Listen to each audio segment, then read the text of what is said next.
across the plains of Texas. Good afternoon, everyone. This is Susan Bechara. Welcome to my show, Get to the Point.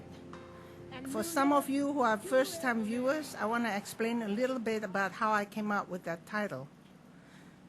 In America, the Constitution of America is very important.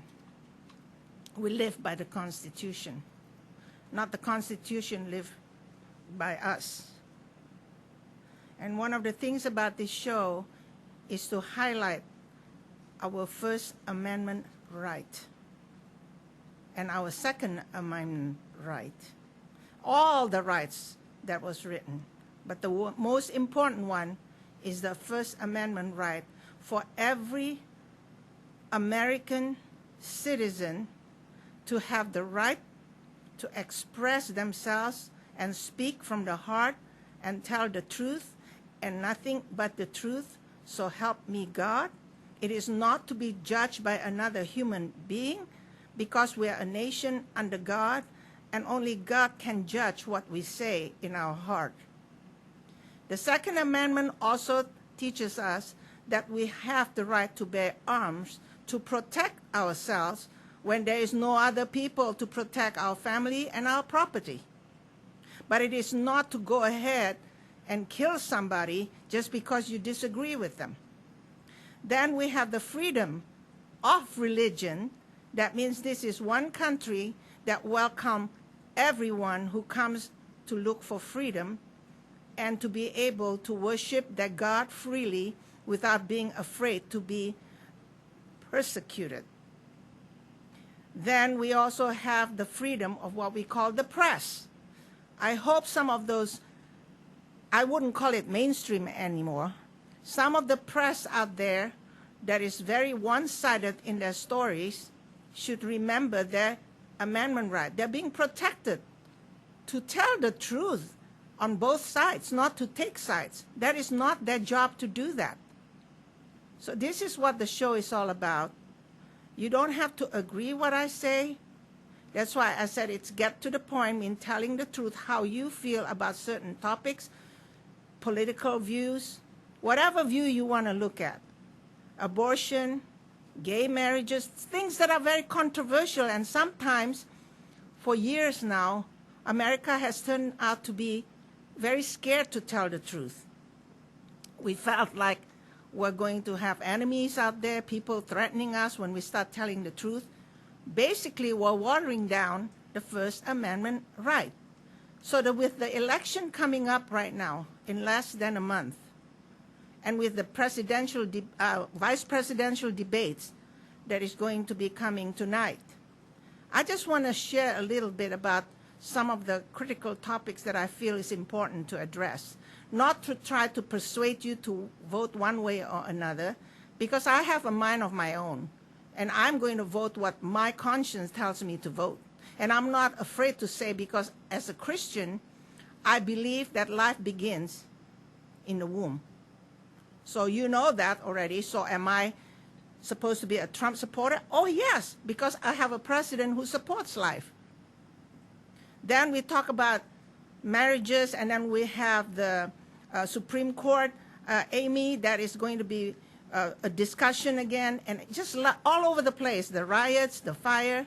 The sad part is that lately, since our president was voted into office by the majority of American people, many who disagreed with him and also those who disagree with the party has turned out to be very hateful. And this is why we have this problem in our nation today. We can point fingers left and right because we have so much hate in our heart and we are expressing it through emotion. It's going out of control. When hate is being built in the hearts of the human nature, then violence will be giving birth to. So today I want to share a little bit about my belief and those who are Christians out there. It's easy to agree with those who agree with you. The hard part is when we have to be civil and to be able to disagree respectfully. So let me just highlight a few things, what my faith had taught me.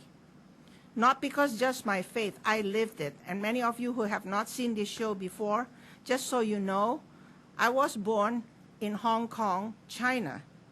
I was raised in Indonesia, which is very populated with the Muslim religion. So my life has been very interesting. I have also been a victim of sexual abuse. I'm also a survivor of cancer. And recently, I'm also a survivor of COVID-19. And the most beautiful thing of all is I'm also guilty of abortion when I was young, at a very teenage years. Those were the wild days. So basically, I'm sharing something that I've experienced in my life. And the reason why I'm so much into the Lord and why I'm a Christian, I am a Catholic, but I'm a Christian first, as a follower of Jesus Christ, is because after reading the Bible, not because someone convinced me to read it, I have my own mind, I started to believe that life does begin during conception. So these are some verses for some of you that are not believers, or maybe you are in a different religion, like me in my own family. I have Buddhists, I have Muslim, I have atheism, I have all kinds of family members who has a different faith, but we're still family. This is what America is about. So if you don't mind, I want to share what the scripture said about life, what convinced me that life does begin in the womb. If you have the Bible or you never read it, and those of you who said, what is she trying to do in this show? Preach religion? No. I'm just saying, if you don't believe in what I'm talking about, look at the Bible as a book, just like you read all kinds of books. Just read it as a book. But if it hits your conscience, then there must be something that touches your heart. You see, we can get all the education we want, we can have wisdom of the books all we want, and all the knowledge. But if you don't educate the heart, you will learn nothing. It's all empty. And then there's an argument out there saying that science is more truthful than religion or faith. That is not true. Science and religion are actually should be partners, because science actually tells the truth that there is a God. Even Einstein says that. So let me tell you where life begins. Human life. If you try to look at the book of the Bible, and don't forget this too, the Bible wasn't written in the 20th century, it wasn't written in the 19th century, it was written over 2,000 years ago. Some of you may argue who wrote it. Of course, it's somebody who wrote it, but how was it written? We can argue all we want, but the fact of the matter is, it is up to the individual. If you don't believe in anything, it's going to be tough for you to live. If you think that this world is just where you are, you will die. And I told you guys before in my show, I would rather die even if there is no God. I would rather die doing the best that I can to love another human being, because my faith is in the book of the Bible that taught me how to love, how to forgive, how to not judge other people. But what if the truth is true, that there is a heaven and there is a hell? I would rather live my life knowing that I go to heaven. This is why we need to practice that. We need to practice what the Bible taught us, if anything at all, on how to treat one another as brothers and sisters in Christ. This is what America is about, to be our brothers and sisters keepers. But we're not doing that anymore. And both sides are as guilty. I will tell you that. It says in the book of Job, chapter 10, verse 12. This is from the Old Testament. Some people said, well, you know, you're practicing the Old Testament. Jesus didn't say that. Some of you mentioned that abortion was never mentioned in the Bible. Some of you say these Christians are crazy. That was never mentioned. Or gay marriages was never mentioned. Well, let me tell you something. God may not say the word abortion. He may not say gay marriages, but it is written. So don't try to water it down and be in denial. Okay, the truth is the truth. So the book says, in the book of Job, you gave me life and showed me kindness, and in your providence watch over my spirit. See, we're spirit being. Know that the Lord is God. It is he who made us, and we are his. We are his people, the sheep of his pastures.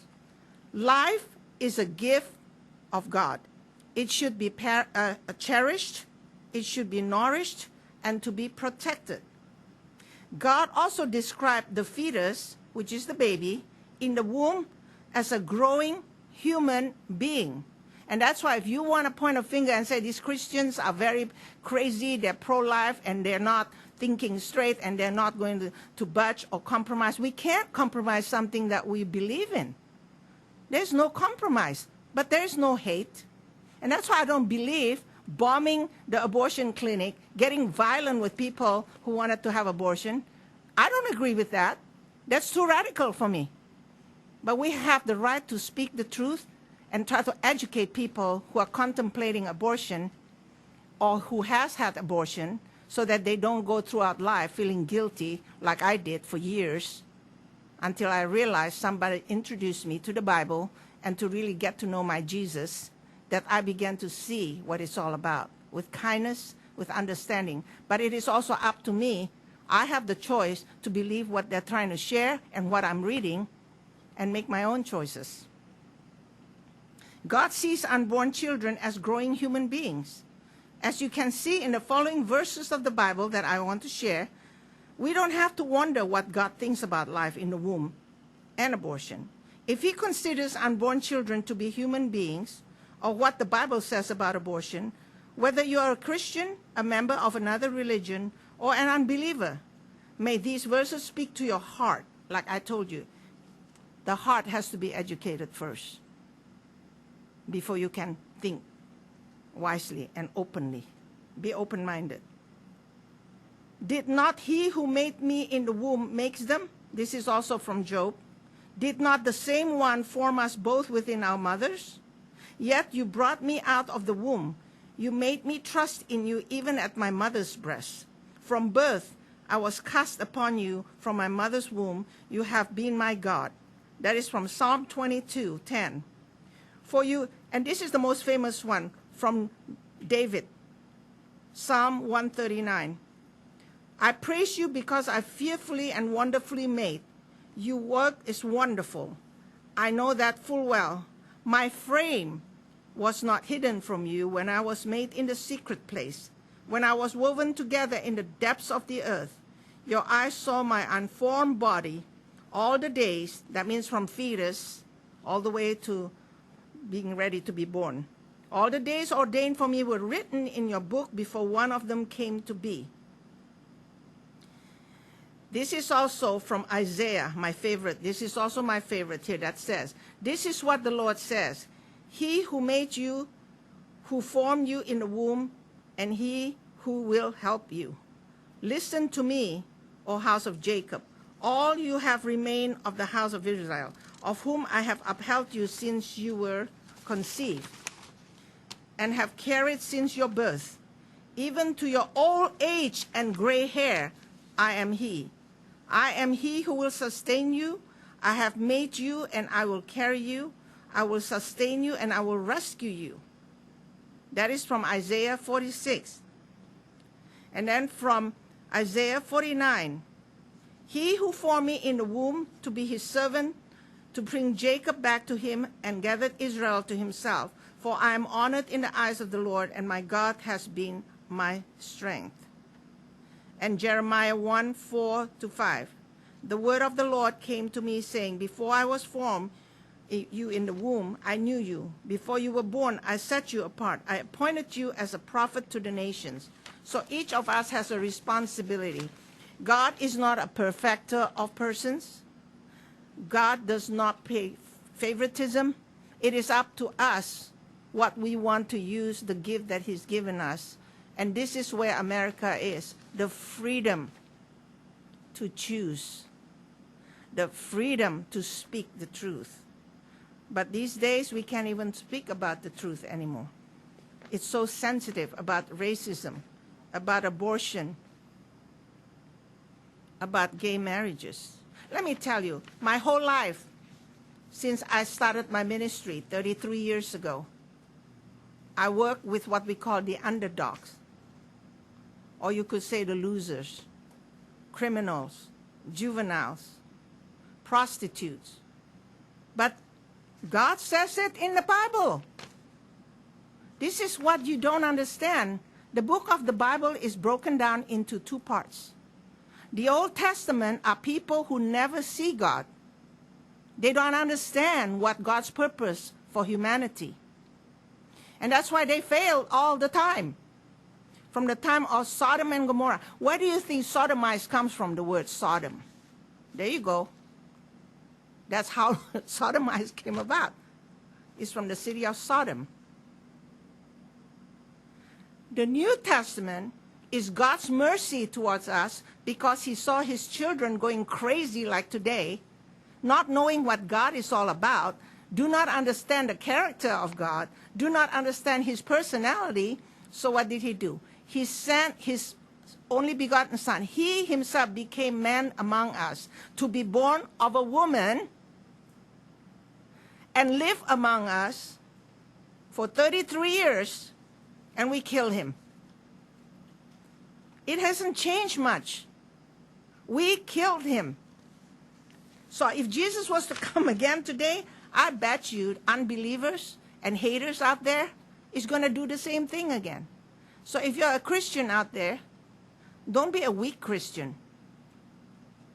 You got to stand up for your rights, but with love, but stand your ground. Stand your ground. Don't compromise your faith. You can't convince everybody, but that's what makes America great, is because we have freedom of speech. We are free to worship our God. Hello, people. That's what it means. So why don't we use it? These days, I notice that everybody is too afraid to speak the truth. Sometimes I invited a lot of politicians to come to my show, or those who are running for office. They don't want to show up. You know why? Because they feel like maybe my show is too controversial. I don't know. I invited people who stood up for abortion, who stood up for gay marriages. I want them to come to my show so we have a good discussion. They don't come to my show. So what are you afraid of? We're just telling the truth. I mean, we may disagree, but the truth is the truth. If that's what you believe, I will respect your belief. But you're not going to convince me to believe what your belief is, and I'm not going to try to force you to believe what I believe in. But at the end of the day, just remember, we're only here on this earth temporarily. We will go somewhere after death. And I'm hoping that one day we will all go to heaven. That's my goal. Now, I don't know about you. Okay, I'm not trying to save the whole world, like Mother Teresa said. One individual who chooses to look at the book. Like I said again, I'm not telling you to be all biblical and spiritual and go into the Jesus thing. Why are you afraid to read the Bible? Just consider it just a book for you to read if you're unbelievers. Take it as a book to read. And then from there, then you can have a discussion. But don't be so emotional and start hating, arguing the facts, and trying to be all right and all that. This is why this is scary. The way politicians are these days, they're getting to be too bitter with one another. Our president happens to be one of us. Whether you like him or not, whether you like his personality or not, he is who he is. He's not going to be bought to be politically correct. We didn't vote him to be politically correct. We didn't vote him to be just another politician in Washington, D.C. We voted for him because he's different. He speaks our language. He can be very rash and not able to talk like a politician. That's what I love about him. He's crazy. But he tells the truth. For me, he tells the truth. Some of you wanted to always bash him, saying his behavior is terrible, like a juvenile and this and that, whatever. He's got so many women and money. What's wrong with that? He earned it. Any of you, like the Bible taught us to, can throw the first stone that you're better than him? No, we just all sin differently, that's all. So why are we bashing him? Even if he sneezes, those who hate him is going to make it a big deal. Just to sneeze. And now with him getting the corona, my goodness, you're giving him so much power that the corona is because of him? No. It's not from him. He's just one of us living on this earth. He gets the corona, like me. I got the corona. Anybody can get it. But it's common sense.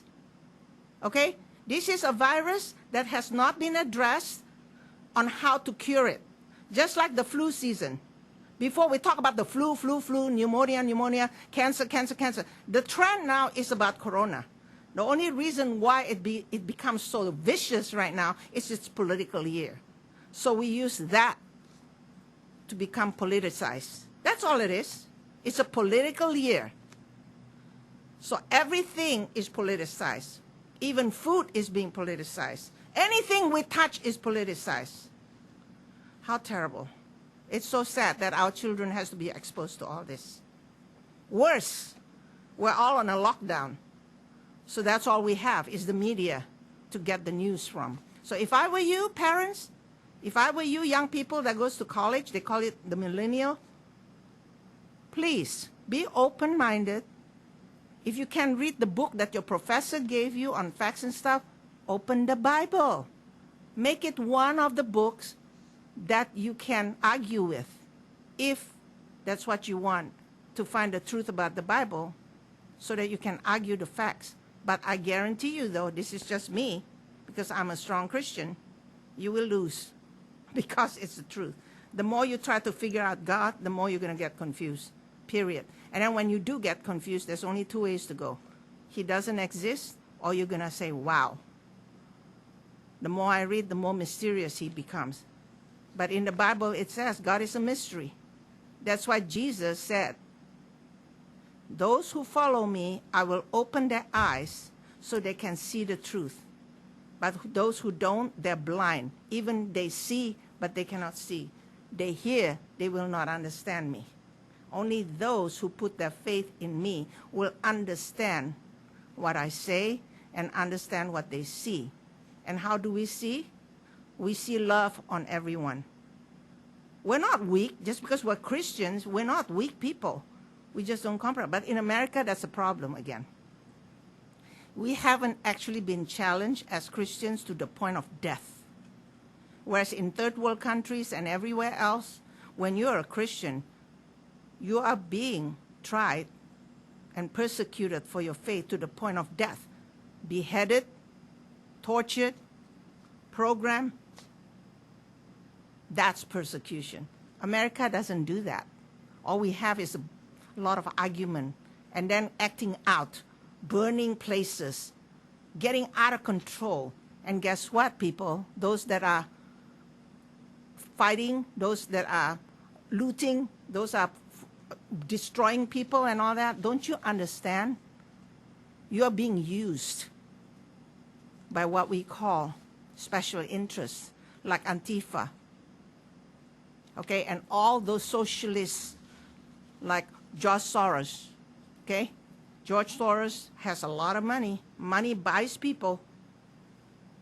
And you expose yourself by being used by people who manipulate your mind. You may not like what I said, but remember now, I live there. I know how they play mind game. Do you think I could sit here and talk like this and have my own show if I was still in Hong Kong? Most of you will know I will just disappear and most probably persecuted or dead already. So enjoy your freedom in this country. Respect the amendment, First Amendment rights on all people, religion, faith. People have the right to protect themselves if their family is put in danger. It's all twisted. So when you vote this election, vote with your conscience. Don't just go along with anybody telling you this and that. Vote with your conscience. You have a mind of your own. What does your conscience say? What does your parent taught you? What are your values in life? What are those values? I don't think any of us are born here with the value of killing people. I don't believe that. I don't think any parents taught you to kill people, to be haters. But we are in a generation now for the last 40, 50, 60 years since America had Roe versus Wade and all that stuff, and divorces starts to come up. The school doesn't address this. They only teach our kids how to read and write, that's all. No morals, no love for nation and all that.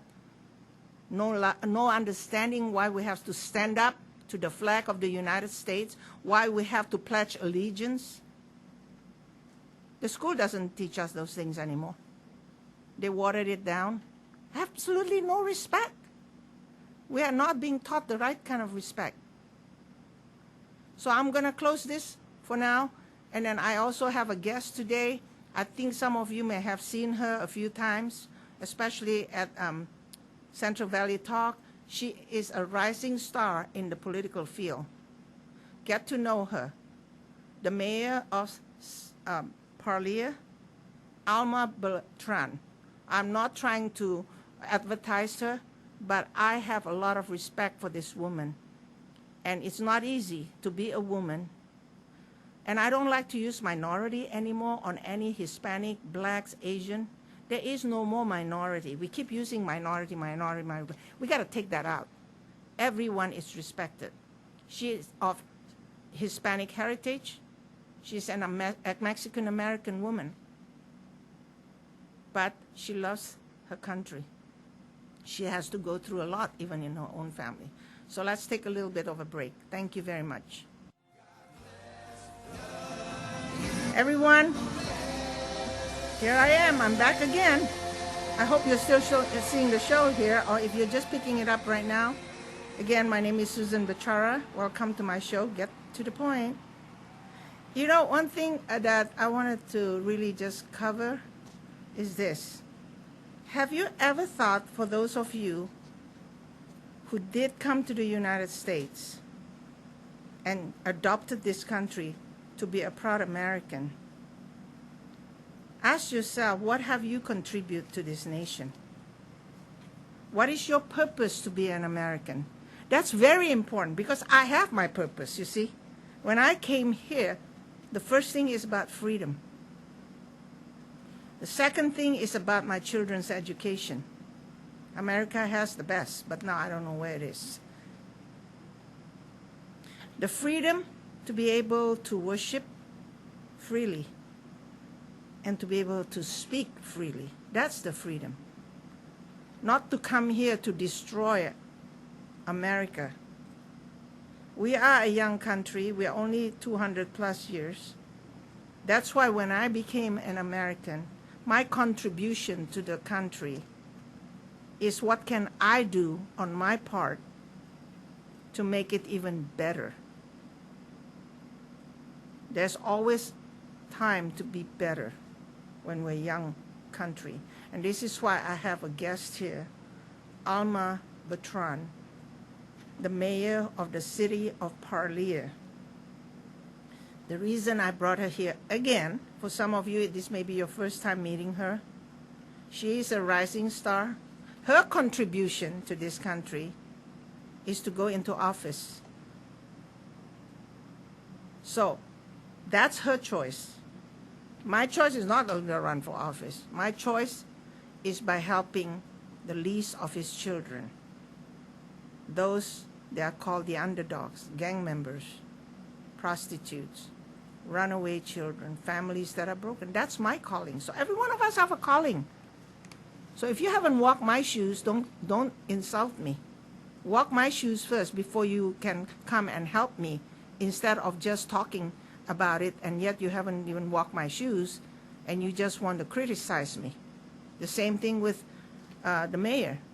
It's not an easy thing. That's why this election We badmouth the president so much. You haven't even walked his shoes. You don't even know what it's like to be a president and having to come against, especially what we call career politicians that has been there for 40, 50 years.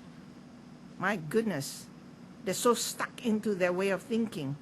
All he's trying to do is make a change to make America great again, what the country intends to be. So he's just an ordinary man, just happened to be a millionaire. He works hard for it. So let's welcome Alma Beltran. Hi, Alma. Hi. Nice to see you again. Nice to see you too. Thank you for having me today. Okay, because maybe some of the viewers here is just here the first time. They don't know too much about you, so I'm going to just make you say it quickly. What got you into politics, Alma? And this is your second term, too. Yes. Yes. I got involved. My husband used to work for the city, and there was a lot of the water readings that were they were misreadings, and so a lot of the residents were being overcharged. And I would start to attend the meetings and question a lot of the reading that the people were having that were up too high. And so I was asking for the council to look into it and figure out what's going on so that way they can help the residents and make sure that they have the readings, fixed, because some of them were having $400 payments that they had to pay for the water bill. So nothing had been done. They really just made a point to just have them make a payment arrangement instead of looking into the problem. So I was that's how I got started to attend the meetings, and then I started to continue to attend the meetings after that and see the problems that we were having with our deficit, that we've been having a deficit for many years, and it's hard for Parlier to get out of this deficit because, the tax base is not there, the businesses are not, there's not many businesses in Parlier, so it's really hard for rural communities to get more and do more. So Were you born in Parlier? No, I was raised in Reedley. I'm a Reedley girl, so I met my husband. He's from Parlier. I met him in college, and so that's how I ended up being in Parlier. We moved to Parlier, bought our first home in Parlier, and I just never left. So you're one of the most concerned citizens. Yes. And you want to do something about it using your amendment rights, right? Yes. I mean, to see what was going on. I wanted to advocate for the people because I used to work helping, the disadvantaged people that, before I used to work for the WIC program, so we would help people that had issues with financial issues with whether it be food, formula for the babies, and nutrition. And so that's how I first started. Then I ended up working in the Department of Corrections, and I worked as a counselor, to rehabilitate the inmates with programs that are inside the institution, and then also with programs that are outside when they parole. So we would do their parole plans, and that was something that I was coordinating in the institution back in 2003. That's when I actually started as a coordinator for this program, that it's a nonprofit that would help the inmates. So I would advocate for them. I would be the liaison for the institution and the family if the family had any concerns pertaining to the inmate. So you're pretty broad, right? Department of Correction, the needs of the people in the small town, the underdogs and all that. But what got you so passionate to the point you felt like nothing is getting done, so I'm just going to run for office? Well, not everybody could do that. Yeah, I always said this before. If they would have just listened to the concerns, I would have gone away. But I guess it wasn't meant to be that way. I continued to go and voice a lot of the concerns and how we were trying to outsource a lot of the So work. you become the squeaky wheel. Yes. Squeaky wheel. So everything that I would look into, I would, of course, research it and find out what other cities were doing and give my information to the council at the time and provide the research that I found to help them try to fix the problems within the city. But I was always being ignored. So then at that point is when I got frustrated, and I just said, well, if we can't get you to do it, then maybe I need to run. And I was thinking, oh, well, I'll just run for council. But the person that was in my district had just won his election, so I would have to wait for 4 years. the only position that was up was the mayor position. So you took a chance. So just So I like said- Trump, you know, he's just a businessman and he ran for president. Yeah. And you Never just been- run for mayor. I said, what the heck, You might got as the well. guts. You're Yeah. fearless. Yes. I was like, might as well, you know, give it a shot. If the people don't decide, if they decide not to vote for me, then so be it. I'll just continue to be there at the meetings. But, you know, I think with the community knowing that I was trying to make changes, and they would see my name on the paper all the time in the Parlier Post of all the issues of things that were happening within the city, money that was being, money that from the city that was being used for loans, which I always would say, you know, the city's not a bank to be lending anybody any money. We don't do that. That's misappropriation for me. I would, you know, I kept making that issue. So. But you get a lot of support from your family, though, right? Once the minute you Yes. run for any kind of office, your family has to be supportive, too. Oh, yeah. My husband's been always very, very supportive, 100%. He's always been by my side. He's always with me. My children, they are happy. They're proud. Especially he's 18 now. He's very proud. He's like, he doesn't say mom. He calls me the mayor. Here's the mayor. And so he's just he loves it. He loves the You know, fact that I one make thing change. about you, Alma, I noticed that you're so down to earth. I know that, you know, very down to earth. So people, if you're out there, of course I'm going to be proud to say I support her. Not only as a friend, I didn't know her until she was a mayor. But then the more I knew about her and her heart and her passion, that's why I want to bring highlight to what she's doing. And then she won her second term. It hasn't been easy. So let's talk about that because it's election year now. Yeah. You've been through a lot, you know. I've The been minute you through a run lot. for office, then you become a threat to some Yes. people. You know, and the thing with How a do you lot of the overcome people, it's very hard sometimes, you know, I have to remind myself. And it's hard to take sometimes because the criticism is there. It's hard to please everyone. And I try my best to get things resolved for everyone and when it's a concern that they bring to me. But sometimes it's out of my control and I can't change the fact that this is what's happening in their situation. But Yeah, but how about your cabinet, the people that you assign? You coordinate because you can't be the only one that have to solve everything. You have to assign people. No, that can be difficult too, I noticed. sometimes, you know, being a woman, and if you're assertive, if you have a mission and you want to accomplish it, they take it the wrong way that you're being a little bit too aggressive or you're being too mean and you're not being friendly, you're not being for a woman to show strength. I've been called a bully before because I'm firm on what I believe, and as long as I have the support from the council, I push for what we, you know, decide to do with the city. And sometimes people within the department, you know, will not do well with that because in the past, the mayor before would not get involved and he would just like leave it as whatever they decide to do. And that's part of the problem. You're Because a hands-on mayor. yes, I am, and some don't do well with that. And in order to make changes, you have to be involved. You can't just let people take, because then it would have been the same thing. And if I would have come in and did the same as what the previous mayor did, then it wouldn't have made a difference. So just like our president said, I remember everybody criticizing 7 days a week he works, you know, he's never home. Well, he is the president, he's a leader of the free world, not just for America. You know, of course he has to do that. So you are a leader of Parlier. So you have to get involved. You Yes, can't you just let that go.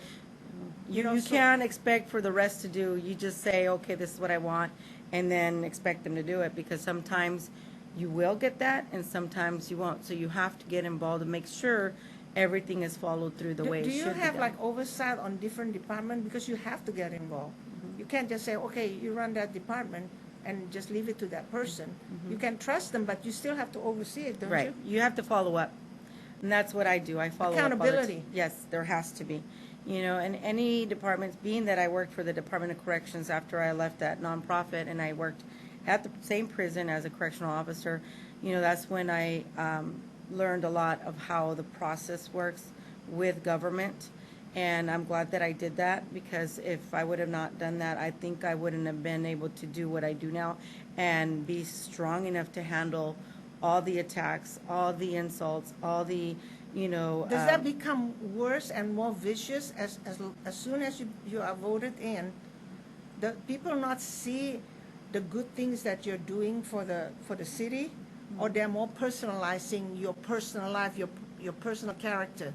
They don't see the things you're doing anymore, the ones that don't like you. Right. That happens all the time, isn't it, when you go into politics? all the time. They don't focus on the stuff that they need to focus on as far as the progress. And I constantly have to remind myself as well when I get attacked, because I do. Not to I mean, I'm personalize it? human. Yeah. I'm human, so of course those attacks and the insults are gonna, they're gonna hurt. But you know what? This is what I respect you so much is I've been in Parlier 7 years. Not that I live there, people. I run a program there too, okay? And by the grace of God and by her leadership, I was able to provide services once a week in Parlier for those kids that are out there and families. One thing I've noticed, the changes that's in Parlier right now. When I was there, I don't see a lot of things happening. But I was in meetings, I get involved into meetings, the plan and all these things. It never happened. But ever since she became mayor, I noticed some of the changes, okay? There are housings now, apartment complex being built. We have a park. And now I know that there's the roundabout. I don't know how to describe that. Maybe she can later on. The roundabouts. And now we have Taco Bell coming up, in a small town like that. So this is growing. You can see the growth. You can see the growth. In 7 years, I could see the growth coming. So, she's doing something. Maybe some of you who are listening here, be open-minded about it, right? I don't care if you like her or not, if you want to call her a bully, whatever. We have to look at the result, what she's bringing in.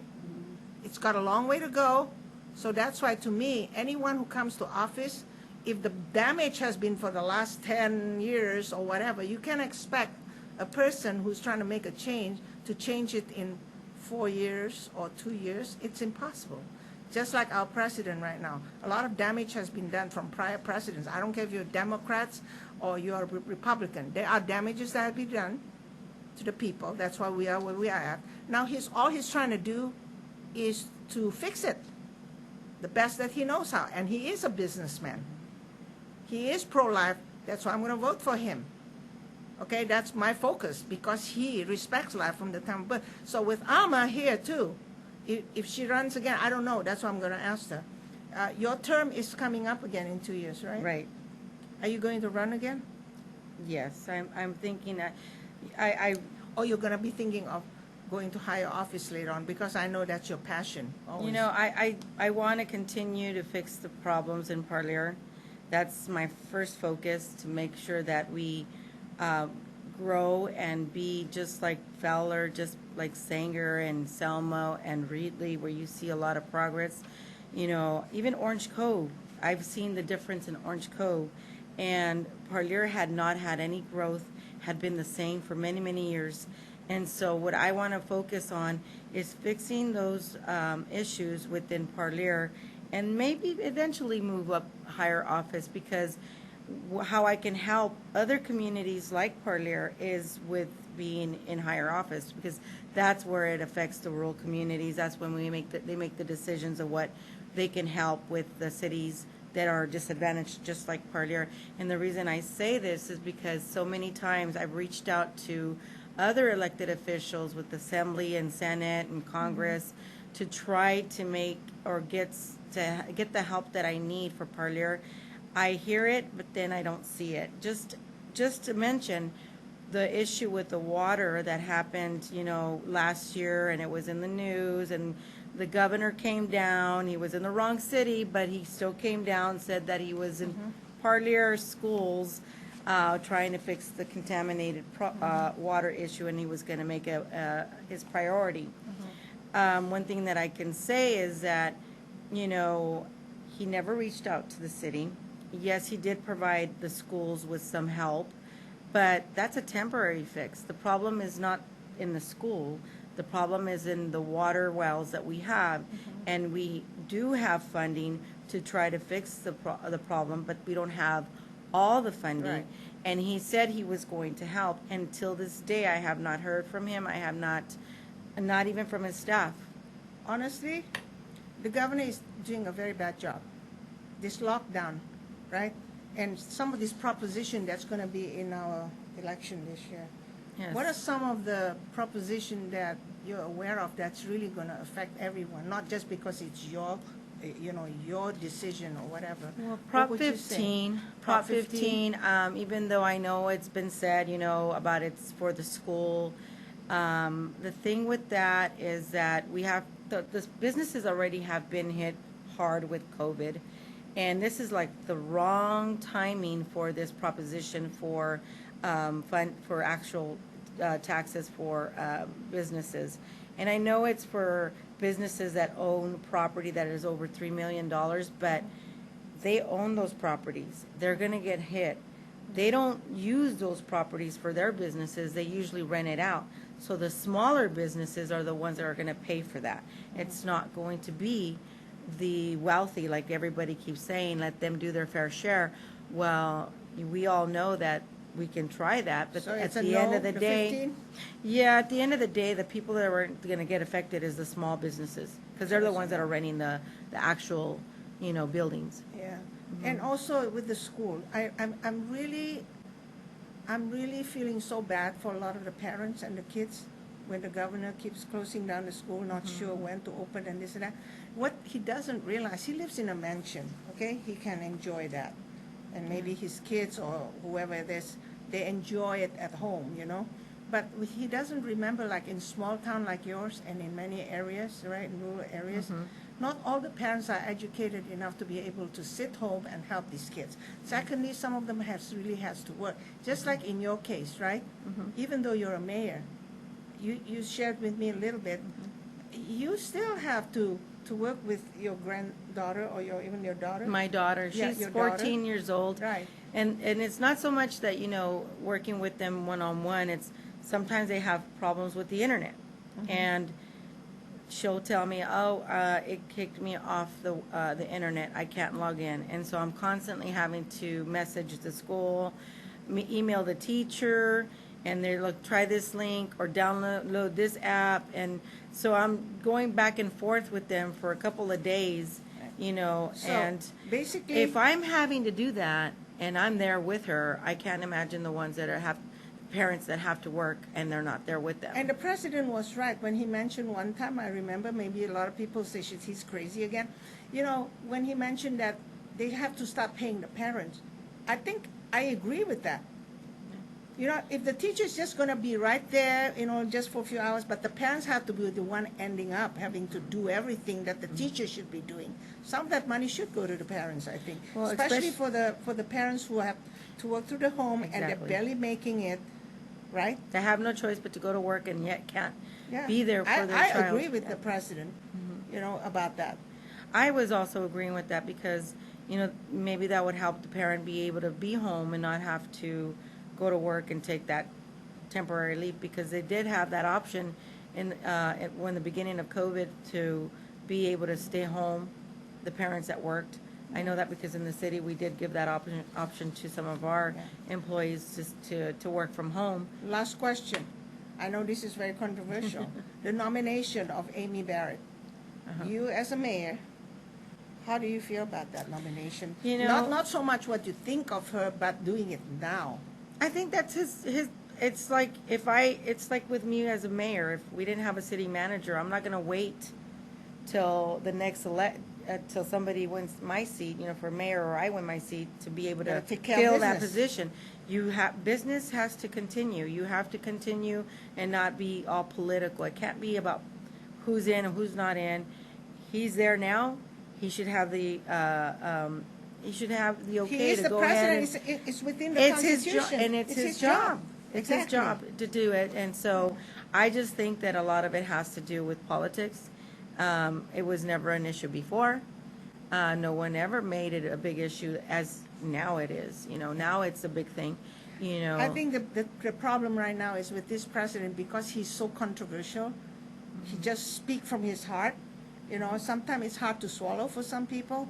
But instead of focusing on his personality, I would say, look what he's accomplished. Well, the perfect saying, actions speak louder than words. Amen to that. So everyone, thank you for watching my show. Again, her name is Alma Beltran. She's the mayor of Parleo. Be looking out for her. Her name's going to be coming out more often now. Have a blessed day.